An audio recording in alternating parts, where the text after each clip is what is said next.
1989, at least 3 countries vetoed the proposed action by the UN in connection with Noriega. And I'm sure that the United States and potentially others would veto any potential action.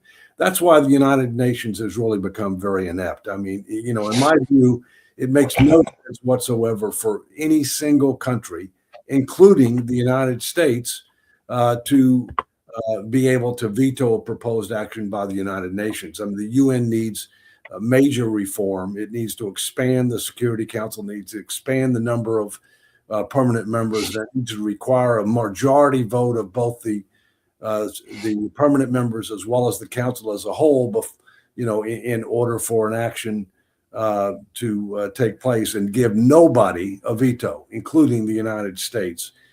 So we'll see what happens from here. I think this is just another example of Trump's, renewed Monroe Doctrine. Some call it a Donroe Doctrine, where he's basically saying the United States has not paid enough attention to what's been going on in the Western Hemisphere. There have been a number of actions by China, Russia, and others to try to create inroads.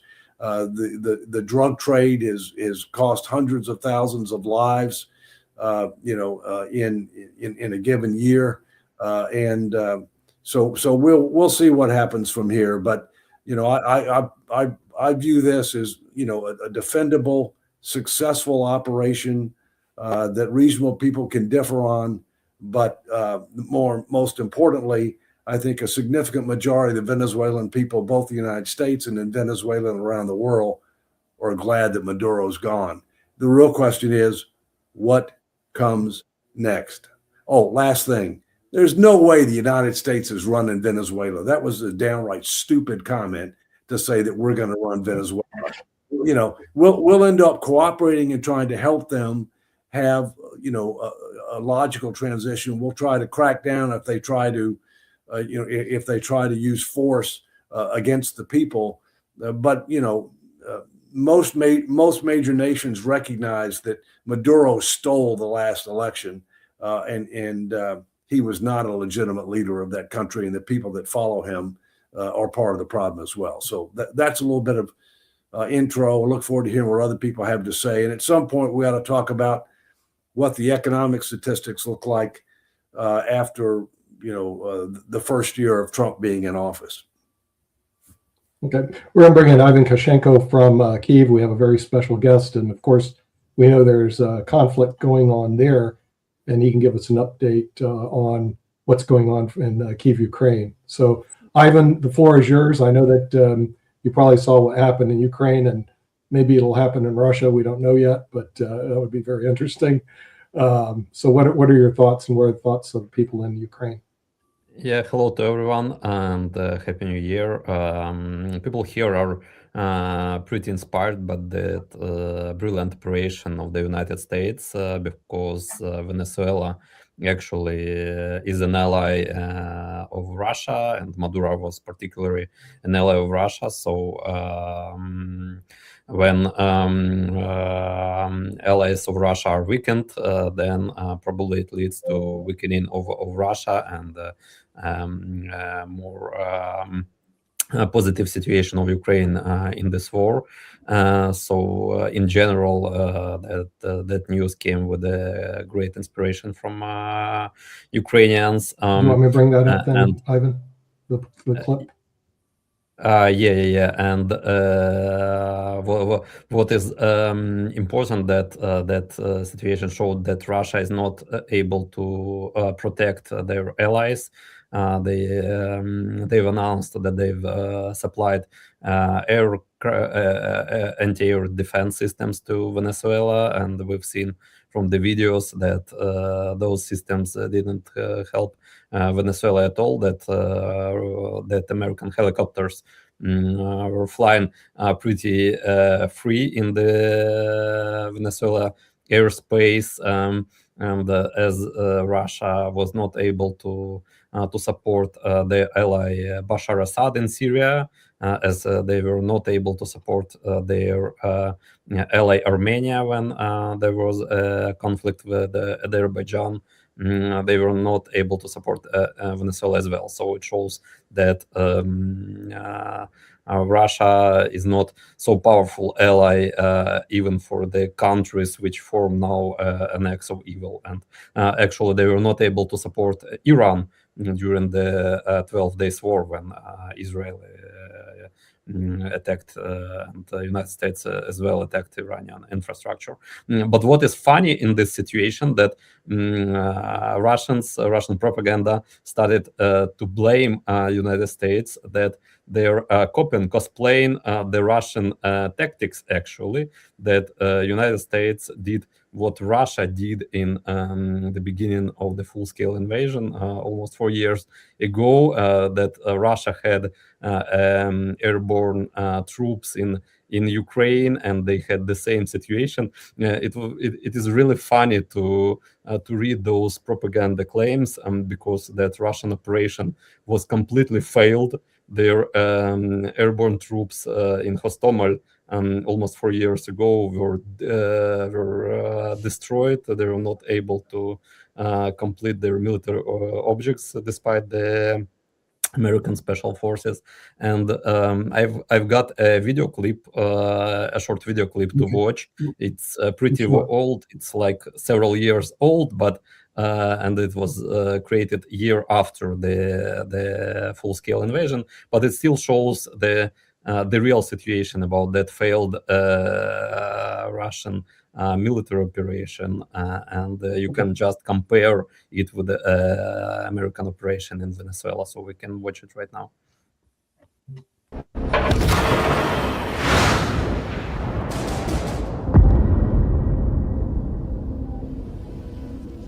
For decades, the world hasn't seen an assault on a major European city. Yet last year, Russians decided to capture the 3 million megapolis of Kyiv. Putin has thrown his elite troops to take the Ukrainian capital. So how did it happen that for most of them, Kyiv region became a grave? Hostomel is situated just 10 kilometers away from Kyiv's borders. This small airfield was normally used for cargo flights. A flight to Malaysia took off from Hostomel only hours before the invasion. However, the airfield has become a vital objective of Putin's blitzkrieg. A few hours into the invasion, it was attacked by a few dozen Russian helicopters flying low above peaceful cottages. Ka-52 advanced from the skies, while the cargo Mi-8 deployed hundreds of elite paratroopers on the airfield. Their task was to capture the runway to let large cargo planes land. A few dozen Il-76 stacked with soldiers were circling above Belarus, awaiting for command.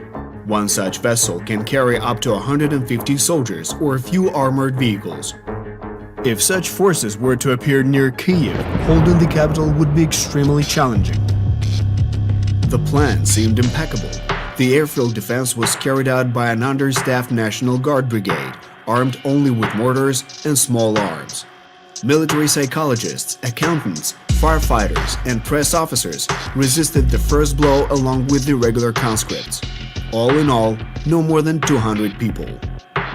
Despite helicopter fire, they fought off the elite Russian paratroopers from the 45th Guard Spetsnaz Brigade.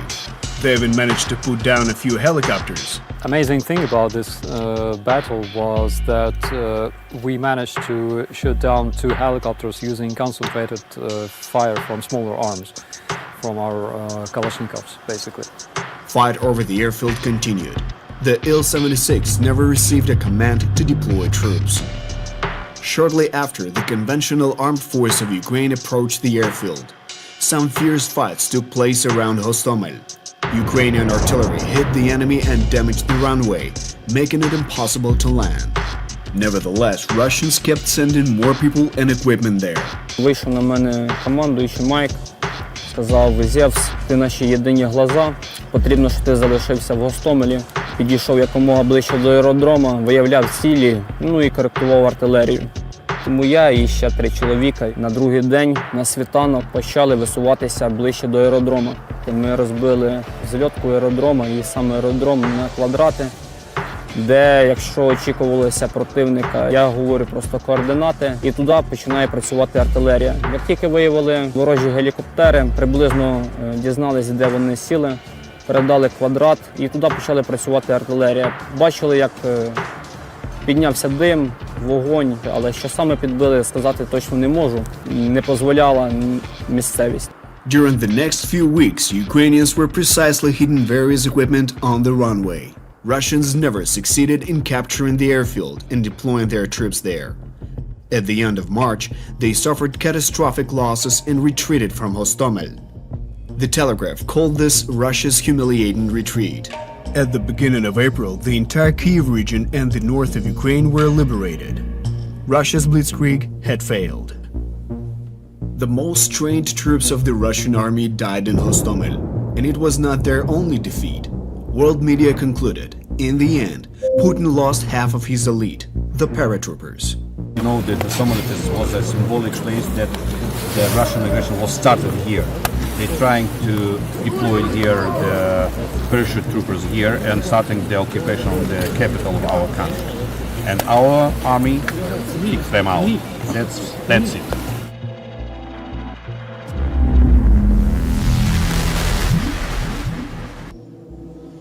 If I can, Nick, can I jump in here? Yeah, sure. Yeah. Well, first, Ivan, thank you very much for your comments and for showing that video. I think it's very illuminating, even though it is somewhat dated. Let me compare and contrast, some of these recent actions. One, there's absolutely no question that Russia invaded Ukraine. Okay, and this wasn't the first time that Russia has invaded Ukraine. It took Crimea in 2014, and nothing was done. Literally, nothing was done, despite the Budapest Agreement of the 1990s. It invaded Ukraine again on a much broader basis in 2022. The UN, it was a clear violation of the UN Charter, no ifs, ands, or buts. And the UN tried to pass a resolution condemning Russia and took some minor actions against Russia with regard to their representation on certain councils. But since Russia is one of 5 permanent members of the UN Security Council, they vetoed any potential other action by the United Nations. You compare and contrast that to Panama, where we used 27,000 troops, because you have to keep in mind we had troops in Panama because of the Panama Canal, in order to extract Noriega. It was a limited operation, but it involved significant number of U.S. troops, and it involved people other than just Noriega. And then compare that to what happened on Friday, where it was a limited special forces operation, no invasion whatsoever, no U.S. troops remaining on the ground, extracting Maduro. To hold him accountable and give him his day in court. Totally different situation. But I will say this, hopefully the Russia-Ukraine situation will end before too long, but there are lots of lessons to be learned. One of which is, agreements aren't acceptable. You need to have binding treaties. Binding treaties are necessary in order to be able to stand the test of time. The Budapest Agreement is a perfect example of just because you get an agreement with one particular administration that has not been ratified by the Congress and therefore making it a treaty is not acceptable. Okay. In addition, the UN needs fundamental reform because it's basically ineffective, totally ineffective with regard to clear violations of the UN Charter. In order to have something that is meaningful, it's got to be enforceable. And if it's not enforceable, it's meaningless. Mm-hmm. And with that, we're going to bring in our panel from around the world. We're going to bring in Sasha Starr, who also used to live in Odessa. And so he's had some issues with the invasion of his home country. And he lives in Canada now. We're going to bring in Dr. Sharif from Bangladesh, who gives us the Asian viewpoint on what's going on with this crisis, I guess, in Venezuela, and Jatovi, who comes in from the United States of America. So I guess we'll start with Sasha, because We wanted to bring up the Ukraine. I thought maybe there was a chance the U.S. What Ivan was showing is the U.S. military did a great job, and the Russian military sucked when it came to doing an operation. So I thought Putin needs to look at his backside, because the next time, who knows, he may be facing jail time in a district in New York somewhere. Yeah, Sasha, what's up? I'd like to mention that I think it would be useful to take apart the U.S. operation in one department is capturing the criminal Maduro and his wife for narco traffic violations and many other crimes, bring them for justice to the United States, have his day in court. That's one, and it's totally justified. Now, the other thing, it seems to me it's not the end of U.S. operations in Venezuela. There is something more to it, which people, for various reasons, hate to stipulate and really spell it out, whether it's an attempt to control and run Venezuela, whether it's a Venezuelan oil that will be used for U.S. oil companies, which would, by the way, have to invest billions of dollars before they will become profitable and really produce results. Now, in either case, there is a use of enormous U.S. power, military, economical, spending a lot of money to implement it all, which does not benefit Venezuelan people, and even to less so American people, because it's American shareholders of oil companies. They may benefit once the investment was provided and everything worked out. So I don't really see how that could be justified, set apart from capturing Maduro and his wife. Well, let me jump in for a second, okay? As many on this broadcast probably know, Venezuela has the largest proven oil reserves of any country, and yet they've been totally inept and incompetent, and I could use other words, in being able to exploit that. Grossly mismanaged, deteriorating infrastructure, et cetera, et cetera. There's absolutely no question that there's going to be a desire to try to be able to tap some of those oil reserves in order to, pull oil prices down.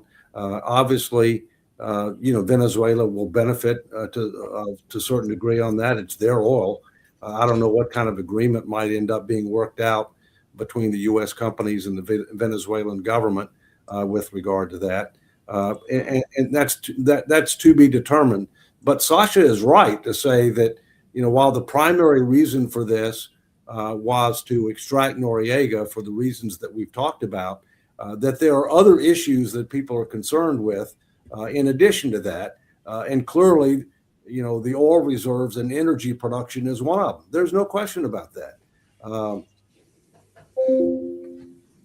You see, Dave, my point is that beside capturing Maduro and his wife and bringing them to U.S., which is totally justified, it's perfectly done, and nobody has any questions about that. All the rest of it, but it's been done already 2 days ago. It's done and over with. There is no more point to discuss and even to mention that, because it's already accomplished. Now, the other issues are completely murky at the best. It's unclear, even without congressional and Senate approval, meddling in the Venezuela, besides capturing Maduro, which we already discussed and it's done and over with. Why would you use enormous U.S. machinery to benefit a few oil companies? That remains to be unclear. So essentially, U.S. Oil companies have to pay U.S. mercenaries to act on their behalf. It's a mercenary action on behalf of U.S. oil companies, and they have to pay for it. And I have no problems with that. Well, the answer is let's wait and see, Sasha. Yeah, I will say this. I think the operation was highly successful and justified. However, some of President Trump's comments, in my view, were clearly inappropriate and went too far. Where he said, for example, that we're going to run Venezuela, okay? And one of the issues that one of the inference of that is we're going to take over the energy production. We're not going to take over the energy production. I think basically what the situation is U.S. oil companies have the expertise to be able to improve the ability of Venezuela to produce more oil. And as far as how that'll be done and who will benefit for that, that's to be determined. But you're right; that is a legitimate issue to monitor and see how it comes out and who benefits from it. Dave, something else. I'd like to remind about Monroe Doctrine, which Trump looks like he is trying to implement that. I've looked recently at the Monroe Doctrine, and it deals with European powers not to get involved in Latin America and others. In that case, even Canada does not fall into Monroe Doctrine, although while it's in North America, but no European countries meddling in Canada. It's actually another way around. Canada is now meddling a lot into European affairs, and even it will participate in $1 trillion military spending, and Canada already has first contracts available to it.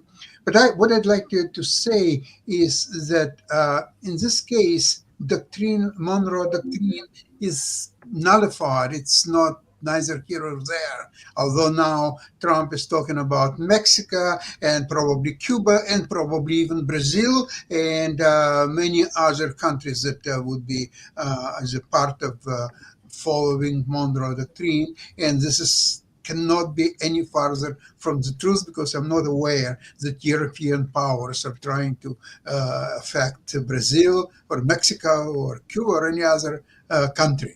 So what's your view on that? Well, let me just remind you that Russia is a European country. Oh, yeah. Yeah. You're right. All right. I thought it's Asian country now. It's both. It's the biggest country on earth, but it is not a superpower. Yeah.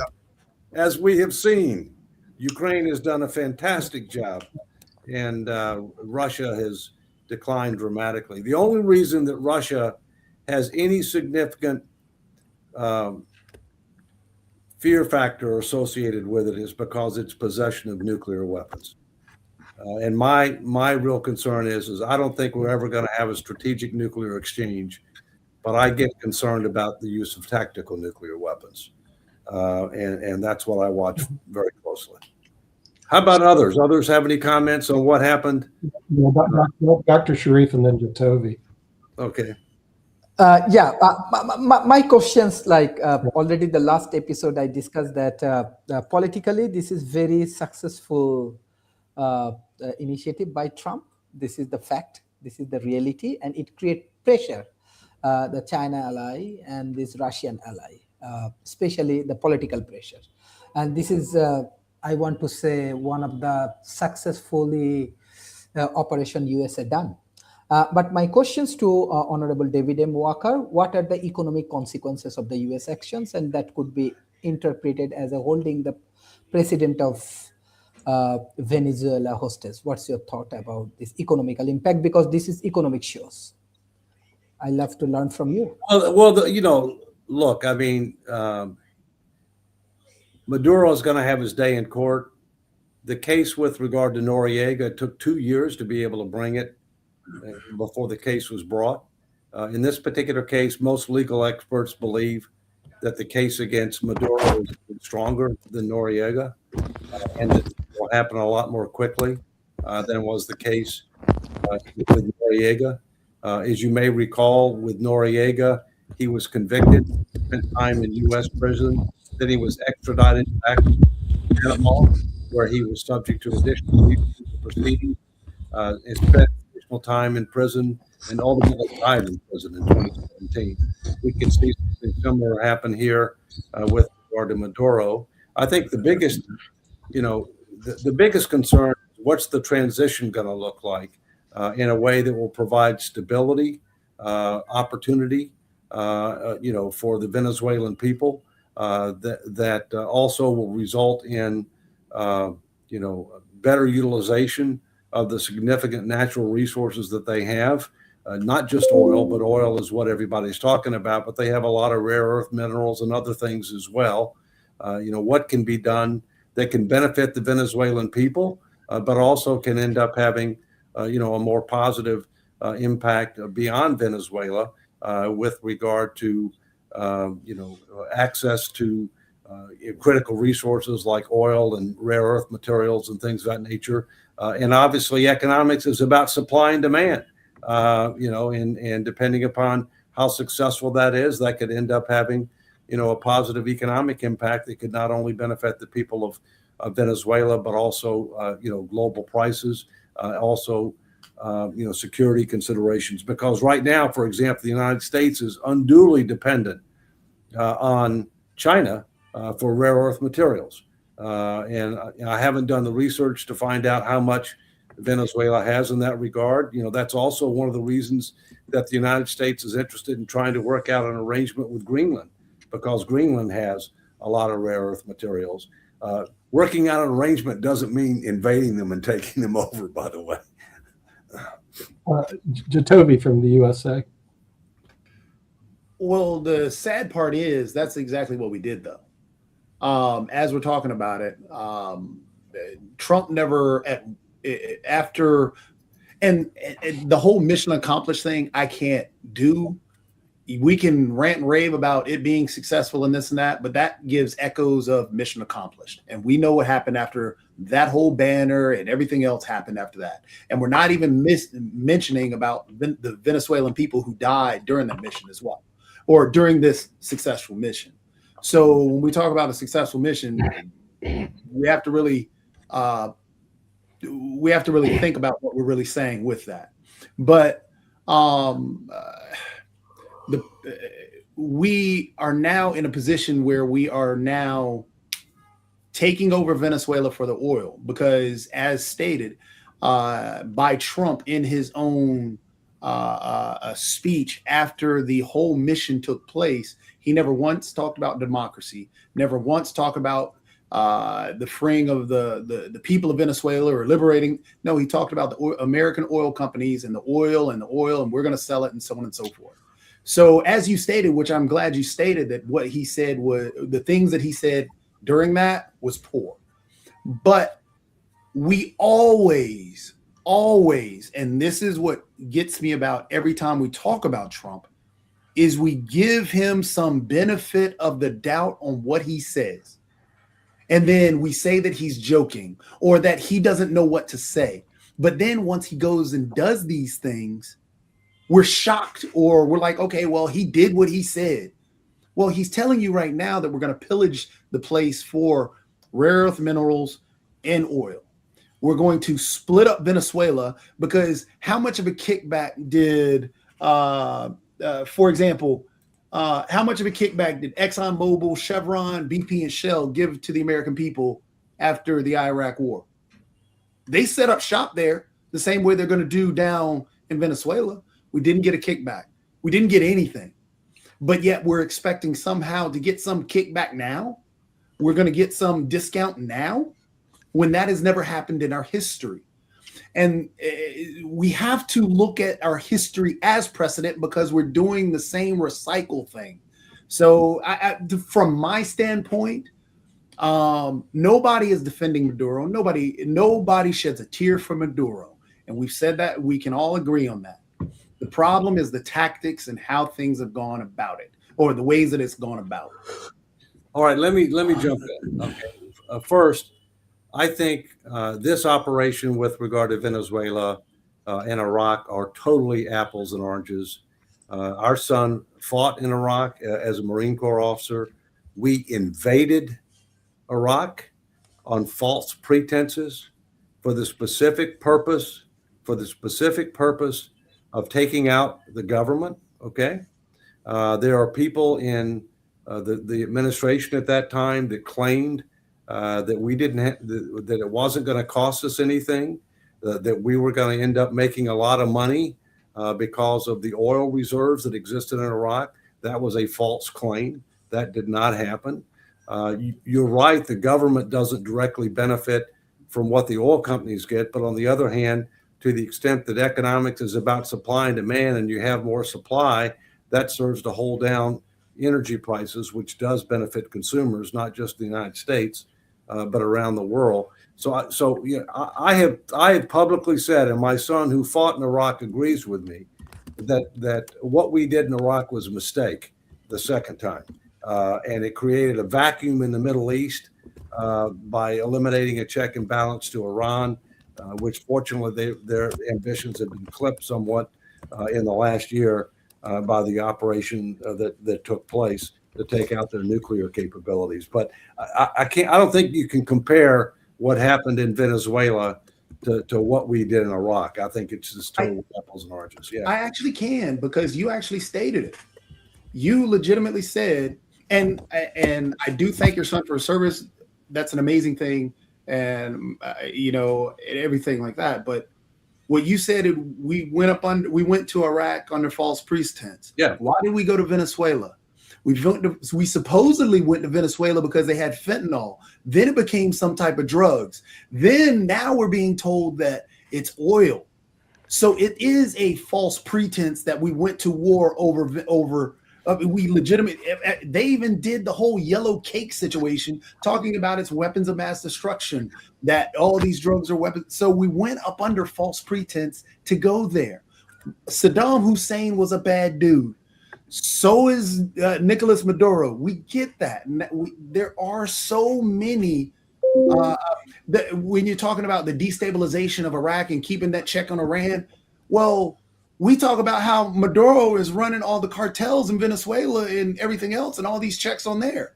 So there are connections. There are relevant similarities. I'm not saying it's the same thing. Yeah.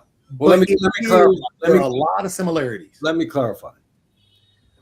We invaded Iraq for purposes of taking out the government.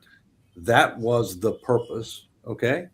And in my case, that should not have been done, and it should have required a declaration of war.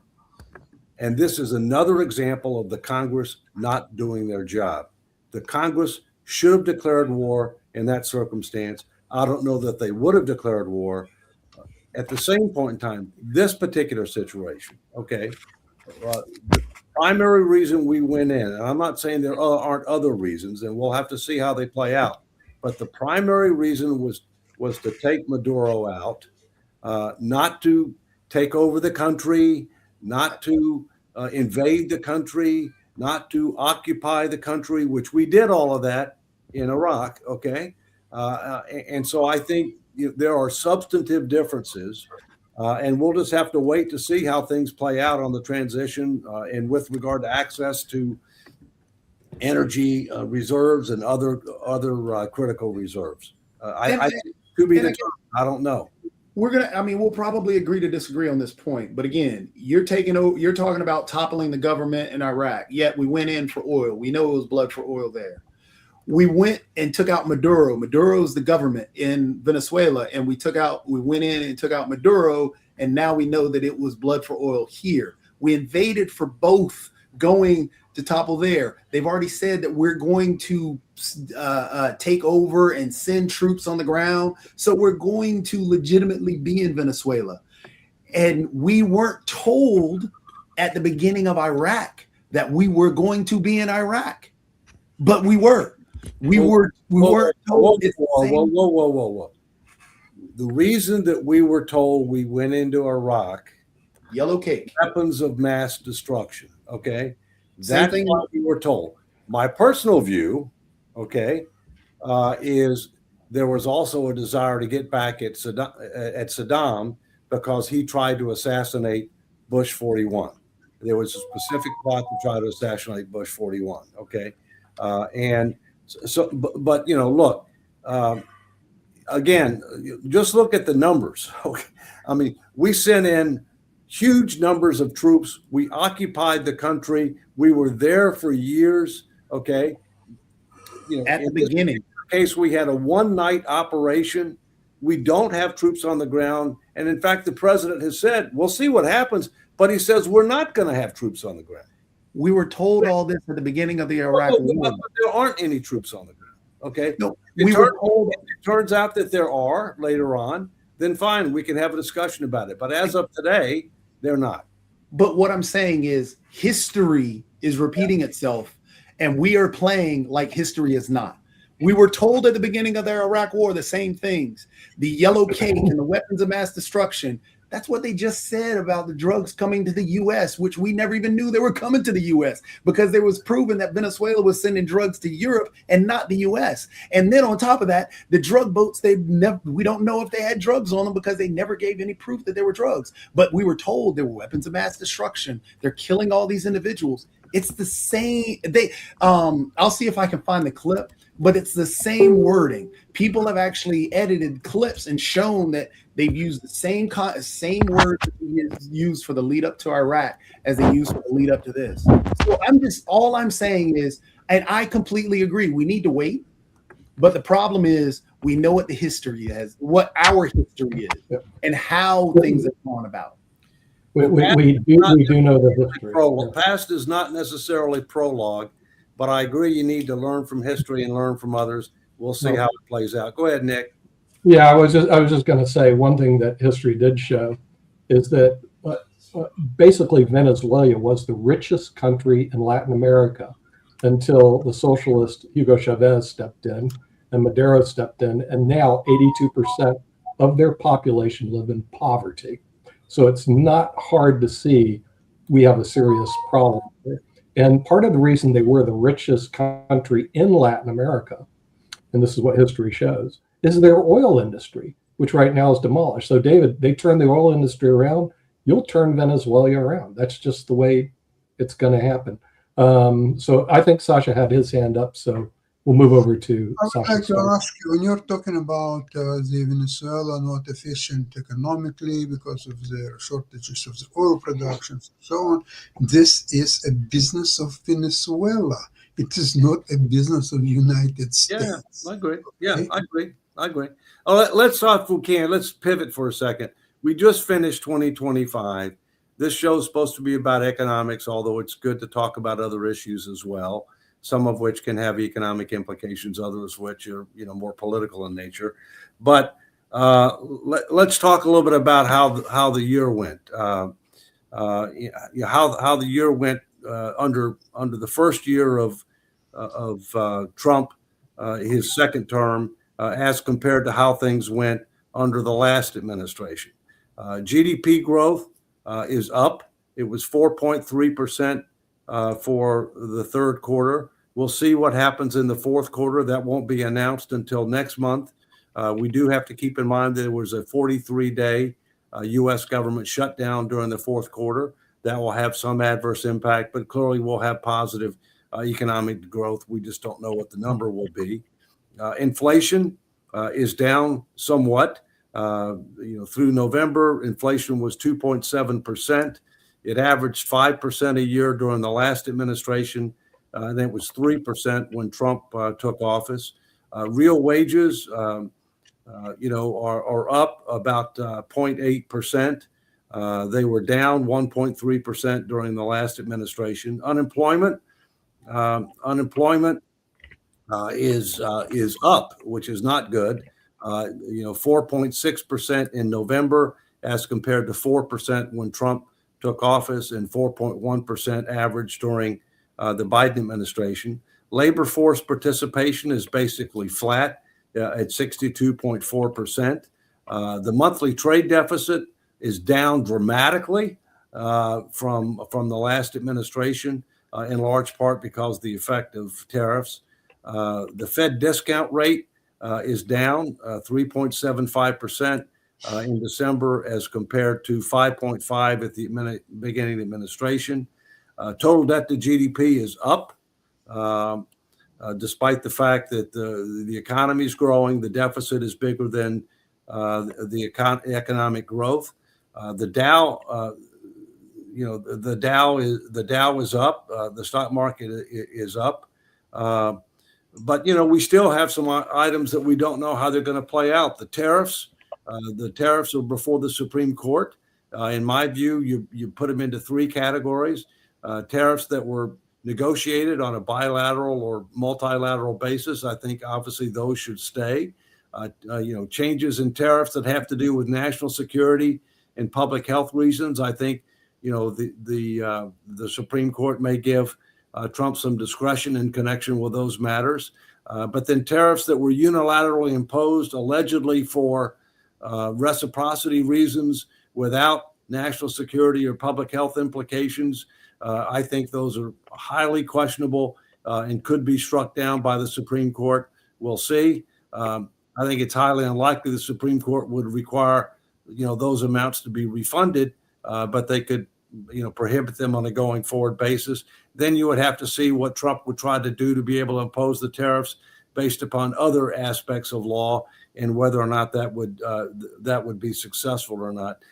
So that's just a few facts with regard to where we've been, where we are, and the big issue that has to get resolved, from an economic standpoint, and that is the tariffs. I will say this: Trump is going to appoint a new Fed chair. Trump wants there to be dramatic reductions in the Fed discount rate.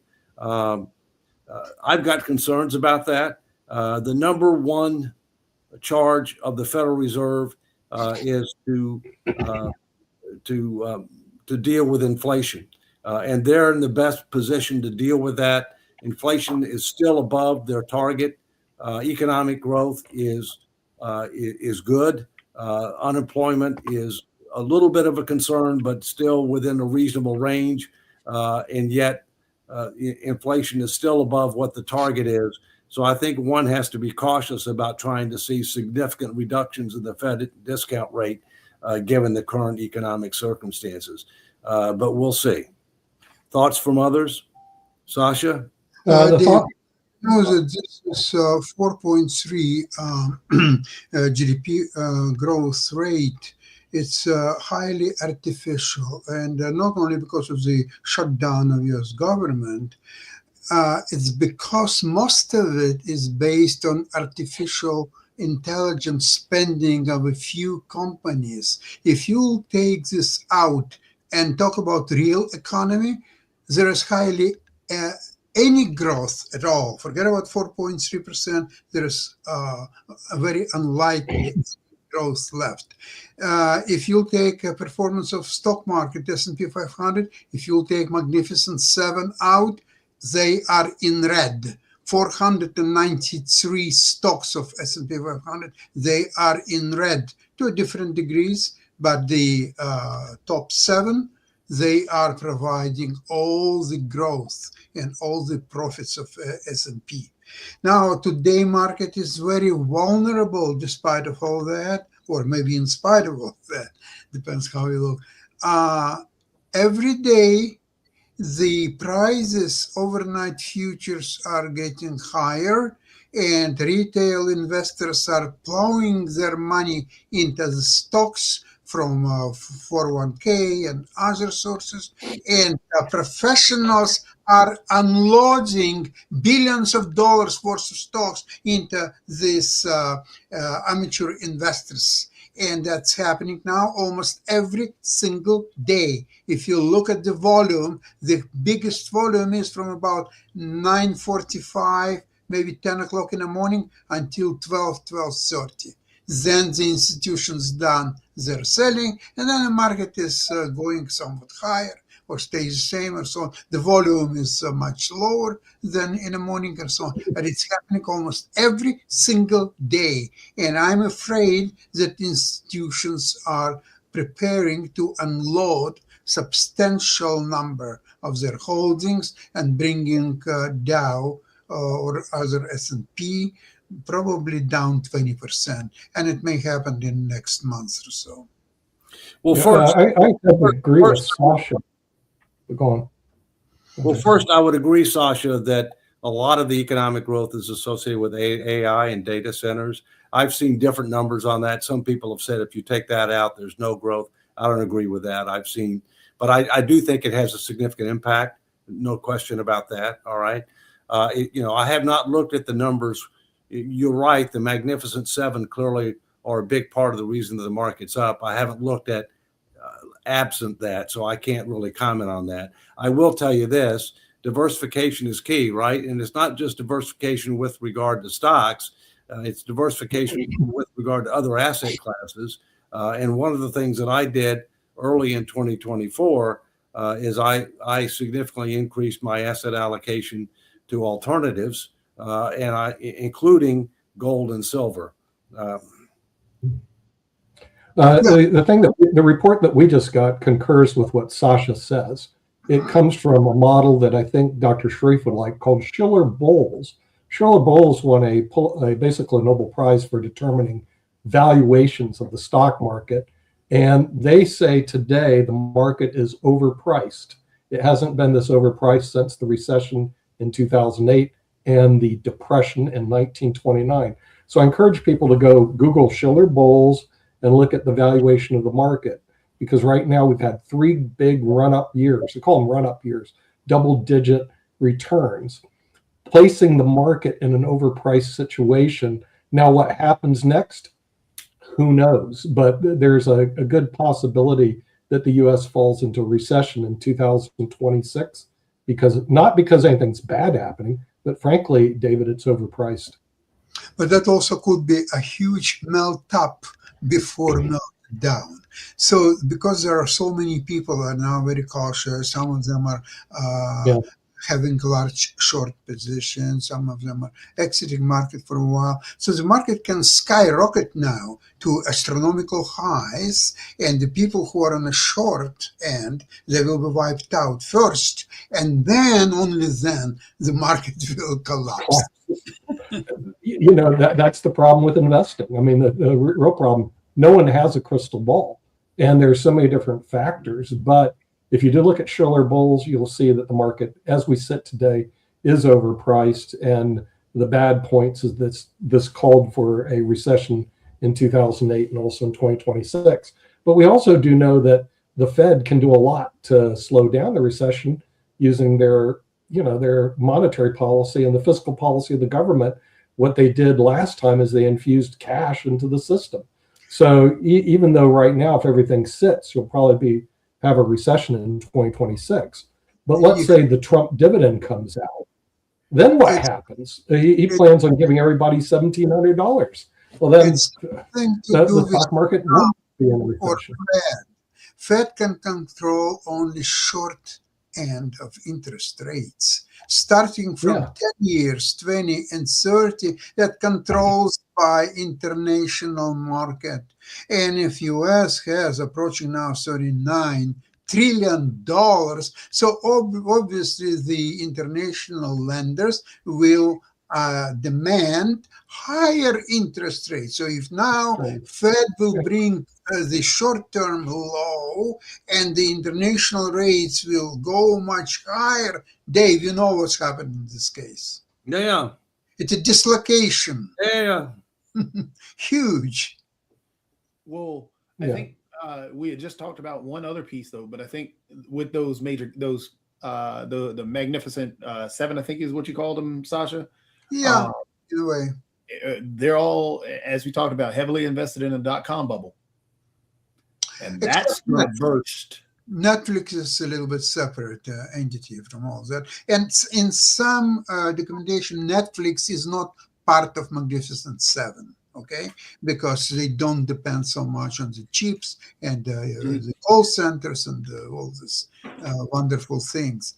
But obviously, NVIDIA is number one, obviously, and the biggest company in the world for that matter. And then you have Microsoft, and then you have all the usual suspects. And these are Magnificent Seven. The Meta, for example, even Oracle now is becoming one of the biggest companies here and there. So you have to be very, very careful how you play. I was joking that when you buy S&P 500, you're buying 7 Magnificent Seven stocks and 493 garbage stocks. So why would you need 493 garbage stocks when you can concentrate on 7 real value stocks? But now you have to be very, very careful. But the crazy part with the AI bubble, when that bursts, that's going to hit your chips market, which hits hits Bitcoin. Yep. And that whole digital infrastructure there will crash as soon as that AI bubble crashes.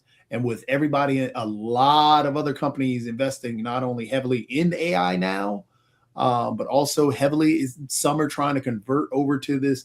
And that's something, Dave, I think would be fun to, have a discussion around, is that whole Bitcoin digital currency market that's decentralized. And if you forget your number, you lost every little bit of your money.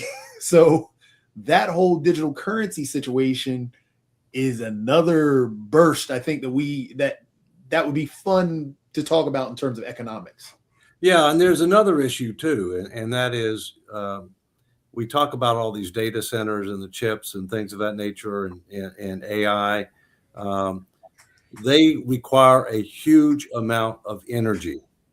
And one of the challenges that we really have is how are we going to be able to deal with that? Because,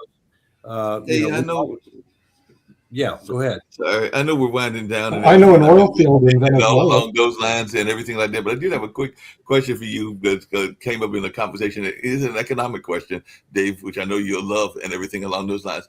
My mom recently had a fender bender and all along those lines. So she's now out car shopping. And one thing she's finding is that a lot of the old cars back in the day don't exist anymore because of the American brand and everything. Like, she wants a compact, and Lincoln doesn't make that brand anymore, and a lot of the other cars don't make it and everything like that. So I'm just wondering, are we going to this era where everybody is building these big super vehicles, and if you want a more traditional Lincoln kind of car and everything, and Lincolns weren't exactly small cars and everything, but they are not being made those old style brands and everything along those lines. So I just wanted your take on it from an economic standpoint as to whether we've gone bigger is better. The U.S. automobile industry, it's my understanding, makes by far the most money on SUVs and trucks. Mm-hmm. All right, SUVs and trucks.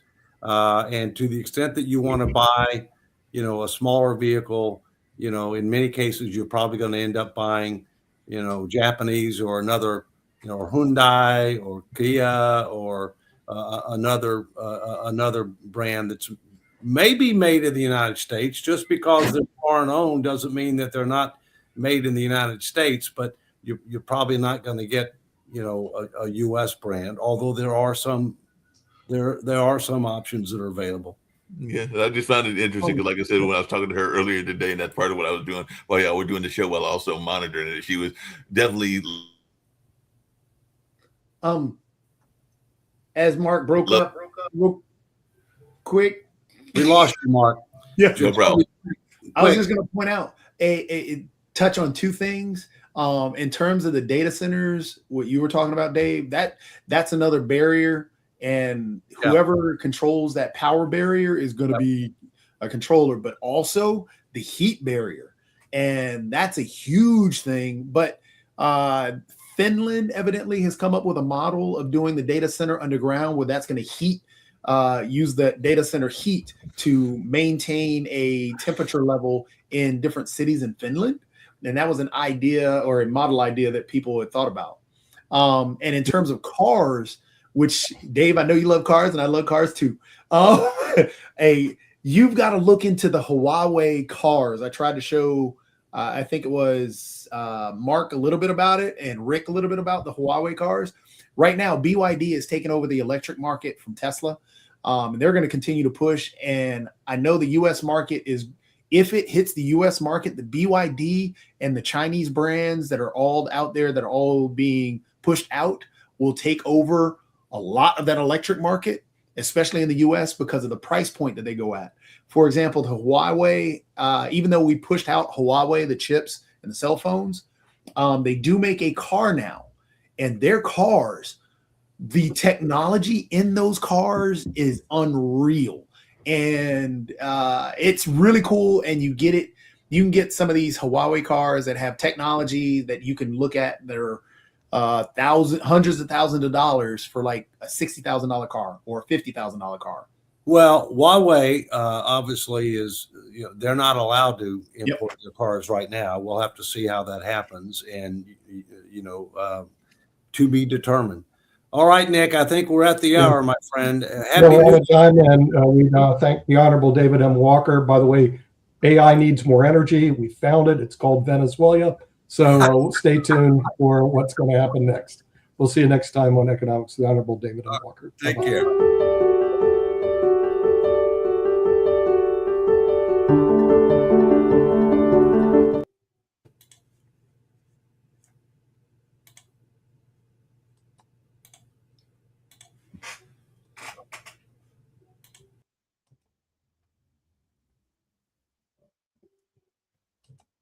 Hi. Hey. Nick. You didn't end the show yet. You were still going. I'll end it. Okay, please.